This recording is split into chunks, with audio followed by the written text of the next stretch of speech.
বন্ধুরা, কিছুদিন আগে ওয়েস্ট বেঙ্গল পুলিশের যে রিক্রুটমেন্টের নোটিশটি বের হয়েছিল তার কিন্তু আবেদন আজ থেকে শুরু হয়ে গেছে।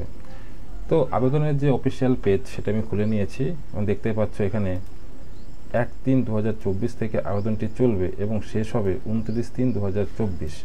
তো তোমাদের কাছে কিন্তু অনেকটি সময় আছে ফর্মটি আবেদন করার জন্য। তো তোমরা যারা এলিজিবল আছো তারা কিন্তু খুব শীঘ্রই আবেদনটি করে ফেলো। তো আবেদন করার জন্য তোমরা দেখো নিচে লেখা আছে অ্যাপ্লাই অনলাইন, এই বাটনে ক্লিক করতে হবে। অ্যাপ্লাই অনলাইন অপশনটিতে ক্লিক করার পর তোমাদের সামনে এরকম একটি পেজ খুলবে। দেখতে পাচ্ছ ডান দিকে আর ইউ নিউ ইউজার। যদি তোমরা নিউ ইউজার হয়ে থাকো তাহলে এখান থেকে প্রথমে ইউজার আইডি এবং পাসওয়ার্ডটি বানিয়ে নেবে। আর যাদের আগের থেকে ইউজার এবং পাসওয়ার্ড রেডি আছে তারা কিন্তু এখান থেকে সরাসরি লগ ইন করতে পারো। তো আমার ক্ষেত্রে এখানে যারা আবেদন করবো সে নতুন, তো সেক্ষেত্রে আমি সাইন আপ করে নিচ্ছি।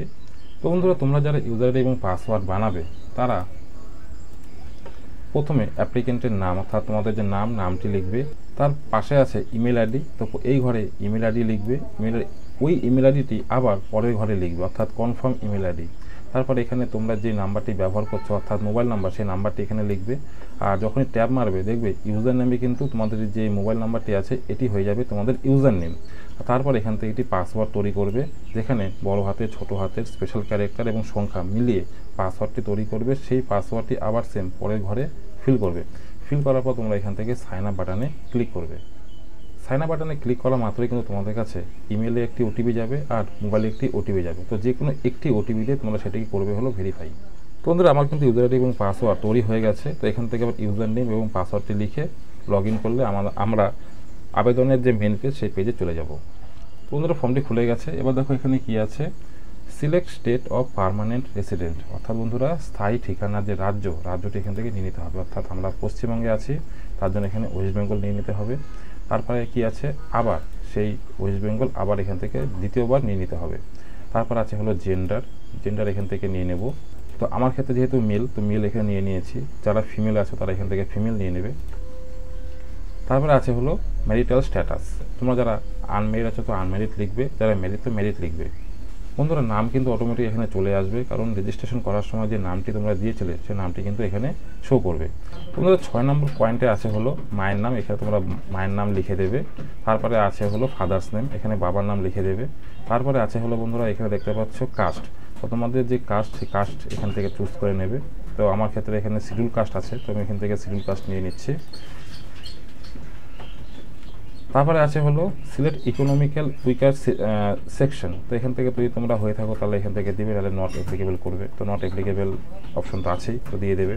তারপরে আছে হলো এক্স সার্ভিসম্যান, হোমগার্ড অথবা সিভিক ভলেন্টিয়ার। তোমরা যদি সিভিক ভলেন্টিয়ার হয়ে থাকো তো এখান থেকে civic volunteer in Kolkata police. যদি তোমরা কলকাতাতে সিভিক ভলেন্টিয়ারের কাজ করে থাকো তো এখান থেকে সিভিক ভলেন্টিয়ারের যে অপশনটি আছে এটি নিয়ে নেবে। এটি যখনই তোমরা চুজ করবে তো তোমাদের কাছে কিন্তু এরকম একটি পেজ খুলবে, অর্থাৎ তোমরা সেখানে কতদিন ধরে কাজ করছো সেটি বছর, মান্থ এবং ডে হিসাব করে লিখে দেবে 1/1/24 হিসাবে। ঠিক আছে। আর যদি না করে থাকো, তাছাড়া যদি এক্স সার্ভিসম্যান হয়ে থাকো তো এক্স সার্ভিসম্যান চুজ করবে, হোমগার্ড হলে হোমগার্ড। আর যদি এইগুলির মধ্যে কোনো কিছুই না হয় তাহলে সেই ক্ষেত্রে নট অ্যাপ্লিকেবল হবে। তারপর আছে হলো ডেট অফ বার্থ। তো তোমাদের ডেট অফ বার্থ যেটি আছে সেটি এখান থেকে নিয়ে নেবে। তার পাশে দেখো যে 1/1/2024 হিসাবে তোমার বয়স কত হলো সেটি কিন্তু এখানে শো করবে। তারপর আছে হলো তোমাদের মোবাইল নাম্বার। তো রেজিস্ট্রেশন করার সময় যেই মোবাইল নাম্বারটি দিয়েছিল সেটি কিন্তু এখানে দেখাবে। 14 নম্বর পয়েন্টে আছে হলো কোয়ালিফিকেশন, মাধ্যমিক তুমি পাস করেছো কিনা। তো সেক্ষেত্রে এখানে ইয়েস করবে, অবশ্যই প্রত্যেকে এখানে ইয়েস করবে। তারপরে আছে হলো এডুকেশন কোয়ালিফিকেশন, সেই এডুকেশন কোয়ালিফিকেশনের স্ট্যাটাস এখানে এখন ফিল করতে হবে। তো প্রথমে আছে মাধ্যমিক। তো মাধ্যমিক তুমি কোন সালে দিয়েছো সেই সালটি এখানে লিখবে। কোন বোর্ডের থেকে দিয়েছো সেই বোর্ডটি এখানে চুজ করবে। পার্সেন্টেজ এখানে দেবে আর তোমাদের গ্রেড। তো তোমার যারা হায়ার এডুকেশন আছে অর্থাৎ হায়ার সেকেন্ডারি দিয়েছো, গ্র্যাজুয়েশন করেছো বা পোস্ট গ্র্যাজুয়েশন করেছো, প্রত্যেকটি কিন্তু এভাবে ফিল করবে। এখানে কোন সালে পাস করেছো সেটি লিখবে, কোন বোর্ড, পার্সেন্টেজ এবং গ্রেড এখানে লিখে দেবে। তারপরে আছে হলো সিলেক্ট স্পোর্টস পার্সন। যদি তোমরা স্পোর্টস পার্সন হয়ে থাকো তাহলে এখান থেকে ইয়েস করবে অথবা নো করে দেবে, হয়ে গেল। তারপরে আছে হলো 16 নম্বর পয়েন্ট, সেটিতে হচ্ছে সিলেক্ট কমিউনিটি, অর্থাৎ তোমরা রাজবংশী, গাড়োয়ালি, গোর্খা। যেমন এখানে যার আবেদন হচ্ছে সেই রাজবংশী, তো এখান থেকে রাজবংশী নিয়ে নিতে হচ্ছে। 17 নম্বর পয়েন্টে আছে ইমেল আইডি, অর্থাৎ পূর্বে যে রেজিস্ট্রেশন করার সময় ইমেল আইডি তোমরা দিয়েছিলে সেটি কিন্তু এখানে শো করবে, অর্থাৎ মোবাইল নাম্বার এবং ইমেল আইডি এই দুটি কিন্তু অটোমেটিক এখানে চলে আসবে রেজিস্ট্রেশন করার সময় থেকে। তো এবার সব কিছু ঠিকঠাক হয়ে গেলে তোমরা এখান থেকে করে দেবে নেক্সট। নেক্সট করার সময় কিন্তু বন্ধুরা তোমরা যে ফর্মটি ফিল আপ করলে সেটি কিন্তু এখানে শো করবে। তো একবার ভালো করে মিলিয়ে নেবে, সব ঠিকঠাক থাকলে তোমরা এখান থেকে এটিকে ইয়েস করবে। তোমাদের সমস্ত ডিটেলস ভালোভাবে মিলিয়ে নেওয়ার পর যখন তোমরা সাবমিট করবে, তোমাদের সামনে এবার কমিউনিকেশন অ্যান্ড আদার্স ডিটেলসের অপশন খুলবে। তো প্রথমে আছে হলো স্থায়ী ঠিকানা। তো স্থায়ী ঠিকানা তোমরা এখান থেকে ফিল করবে। প্রথমে তোমাদের ভিলেজ নাম দেবে, তারপর তোমাদের যে অ্যাড্রেস সেই অ্যাড্রেসটি এখানে ফিল করবে, অর্থাৎ district, police station, post office, pincode সব কিছু দেবে এবং নিচে তোমাদের নিয়ারেস্ট যে রেল স্টেশন তার স্টেশনটির নাম এখানে ফিল করবে। এরপরে আছে হলো বন্ধুরা সম্পূর্ণ যোগাযোগের ঠিকানা, অর্থাৎ উপরের ঠিকানা এবং এই ঠিকানা যদি একই হয় তাহলে তোমরা কী করবে, এই টিক বক্সে টিক করলে তোমাদের যে উপরের অ্যাড্রেসটি সেটি কিন্তু সম্পূর্ণ নিচে অটোমেটিক চলে আসবে। এরপরে আছে হলো should be able speak right read, অর্থাৎ তোমরা কোন ভাষা লিখতে পড়তে জানো। স্বাভাবিক আমরা বেঙ্গলি, তো বাংলা এটাই এখানে আসবে, তো বাংলা নিয়ে নিচ্ছি।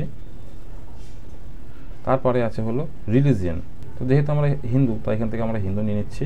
21 নম্বর পয়েন্টে আছে হলো বন্ধুরা এক্সামটেড ক্যাটাগরি, তো তোমরা যদি ছাড় নিতে চাও তাহলে ইয়েস করবে অথবা নো করে দেবে। তোমরা 21 নম্বরে নো করে দেবে। আচ্ছা, হয়ে গেল। এবার চলে আসছি আমরা হলো 23 নম্বর পয়েন্টে। 21 আর 22 দুটো কিন্তু একই, অর্থাৎ তোমরা যদি এখানে ইয়েস করো তা সেই ক্ষেত্রে কিন্তু ইয়েস করলে তোমরা পশ্চিমবঙ্গ সরকারের সম্পত্তির প্রত্যেক পদেও এনসি ও নম্বর যেটি হবে সেটি কিন্তু এখানে লিখতে হবে। আর যদি তোমরা এর আন্ডারে না থাকো তাহলে এখান থেকে নো করে দেবে। এরপরে আছে হলো 23 নম্বর পয়েন্টে আপনি কি কোনো সরকারি সংস্থায় কর্মরত, মানে ইয়েস আর নো। যদি কোনো সরকারি কাজ করে থাকো তাহলে ইয়েস করবে, যদি না করে থাকো তাহলে এখান থেকে নো করবে। তারপরে 24 নম্বর পয়েন্টে আবার বলছে যে আপনার বিরুদ্ধে কি কোনো অবক্ষয়ের কারণে ফৌজদারি অনুসন্ধান রয়েছে, অর্থাৎ কোর্টে কোনো কেস রয়েছে, যদি থেকে থাকে তাহলে ইয়েস অথবা নো, এখান থেকে নো করে দেওয়া হচ্ছে। সব কিছু ঠিকঠাকভাবে ফিল হলে আবার এখান থেকে নেক্সট করব। নেক্সট করলে সেম আবার এরকম একটি পপআপ চলে আসবে যেখানে সমস্ত ডিটেলস শো করবে। সব ঠিকঠাক থাকলে এখান থেকে করে দেবো ইয়েস। ইয়েস করার পর বন্ধুরা এখানে ছবি এবং যে সিগনেচার সেটি কিন্তু আপলোড করতে হবে। তো ছবির যে সাইজ সেটি হবে হলো 10 কেবি থেকে 50 কেবির মধ্যে এবং সিগনেচারের যে সাইজ সেটি হবে 10 থেকে 30 কেবির মধ্যে। এখানে সাইজ বলে দিয়েছে, ছবি হবে 3.5 সেন্টিমিটার ইন্টু 4.5 সেন্টিমিটার এবং সিগনেচার হবে 9.2 সেন্টিমিটার ইন্টু 2.4 সেন্টিমিটার। তো বন্ধুরা তোমরা ছবি এবং সিগনেচার যখনই আপলোড করবে, আপলোড করার পর কিন্তু তোমাদের সামনে এরকম একটি অপশন চলে আসবে। তো একবার কি করবে, ভালোভাবে চেক করে নেবে যে এই বক্সের ভিতরে তোমার সেই নাম অথবা ছবিটি আছে কিনা। যদি থেকে থাকে তার উপরে দেখো একটি click and check how to sign before upload, এই অপশনে ক্লিক করবে। তো এখানে তোমাদেরকে একটি স্যাম্পল দেখাবে, তারপর এখান থেকে করে দেবে ওকে। ওকে করার পর দেখো এখানে একটি টিক বক্স আছে, তো এই টিক বক্সে টিক করে তোমরা ওকে আপলোড এই বাটনে ক্লিক করবে। বন্ধুরা ছবি এবং সিগনেচার কিন্তু এখানে আপলোড করে দিয়েছি। এবার এখান থেকে স্থান, অর্থাৎ তোমরা যে স্থান থেকে আবেদন করছো সেই স্থানটির নাম এখানে লিখবে। তারপরে 32 নম্বর পয়েন্টে আছে হলো ডিক্লারেশন, তো এখানে টিক বক্সে টিক করে বলে দেবে নেক্সট। আবারও একটি সেম পপআপ চলে আসবে, এখান থেকে করতে হবে ইয়েস। ইয়েস করার পর তোমাদের সামনে কিন্তু ফাইনাল যে পেজটি সেই পেজটি এখানে চলে আসবে। এবার কী করবে বন্ধু, সবার নিচে দেখতে পারবে এখানে চেক বক্স আছে অনেকগুলি, অর্থাৎ তোমরা যেগুলি ফিল আপ করলে অনেকগুলি চেক বক্সের অপশন আছে, প্রতিটা চেক বক্সে কিন্তু টিক করে দেবে। একটি ঘরও কিন্তু ছাড়লে চলবে না, তো প্রতিটা বক্সে টিক বক্সে চেক করে দেবে। এবার এখান থেকে করে দেবে নেক্সট। এরপরে বন্ধুরা চলে আসছে হলো পেমেন্ট ডিটেলস। তো বন্ধুরা এখানে পেমেন্ট ডিটেলস বলতে বন্ধুরা দেখো এসসির ক্ষেত্রে কিন্তু মাত্র 20 টাকা পেমেন্ট করতে হচ্ছে, আর জেনারেলের ক্ষেত্রে 170 টাকা প্লাস আদার্স চার্জ মিলে তোমাদের ফিস পেমেন্ট করতে হবে। তো এখান থেকে আমি ফিসটি পেমেন্ট করে নিচ্ছি। পেমেন্ট করার জন্য এখানে অপশন আছে যেটা লেখা আছে online payment through HDFC PayU. এখানে নিয়ে নেওয়ার পরে নিচে আছে I accept the above term, এই চেক বক্সে ক্লিক করে পে অ্যান্ড সাবমিট বাটনে ক্লিক করতে হবে।